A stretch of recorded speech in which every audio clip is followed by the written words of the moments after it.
Dacă te bați pentru orice cuori de pe hartă, ei bine poți folosi locul ăsta pentru a avea avantaj. Ei nu te pot vedea în totalitate, iar tu poți trage din interior fără probleme. Trebuie să ai mereu un molotov la tine dacă vrei să mergi în launch site, train yard sau orice monument unde te poți urca la înălțime.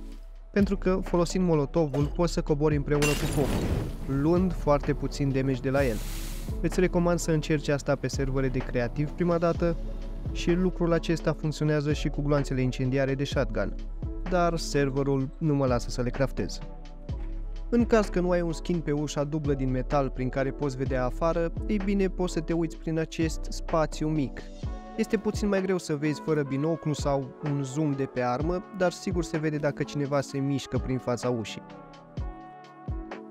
Cred că mulți dintre noi avem problema asta cu plasarea boxurilor în formă de L, dar haide să-ți arăt cum poți face asta mult mai ușor. După cum poți vedea, partea mai fragilă a peretelui este mult mai groasă față de partea din exterior. Așa că tot ce trebuie să facem este să rotim peretele pentru a avea mai mult spațiu, iar după aceea îl poți roti înapoi. Haide să-ți arăt și două locuri în care poți campa la gas station. Primul loc fiind aici sus, trebuie să deschizi prima dată ușa pentru a te putea urca între dulap și ușă, iar al doilea loc este pe rafturile din spate, unde poți ajunge sărind de pe cutia de sub scară. Dacă dorești să faci un trap base mic și rapid, poți încerca tipul acesta de bază. Tot ce ai nevoie este de 6 boxuri, pressure pad, un door controller și 2 shotgun trapuri. Apoi trebuie să construim baza în felul acesta. Punem 4 fundații, înconjurăm cu pereți, punem stâlpii de susținere în mijloc,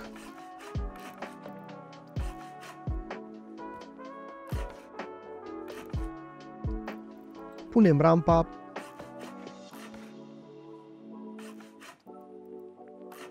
punem 2 uși, punem boxurile pe ele,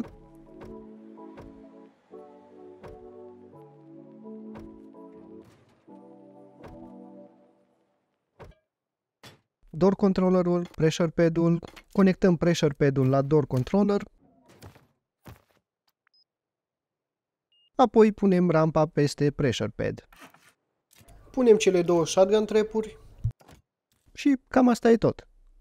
Dacă ai construit o bază recent și cineva te campează afară, poți face asta. Lipește-te de perete, ține apăsat click dreapta și aruncă grenada, apoi întoarce peretele. Iar în caz că baza este construită de mai mult timp, poți da upgrade la perete pentru a-l întoarce. Dacă ai și tu unele informații care crezi că nu sunt prea cunoscute de alții, poți lăsa mai jos în comentarii și le voi introduce în următorul videoclip.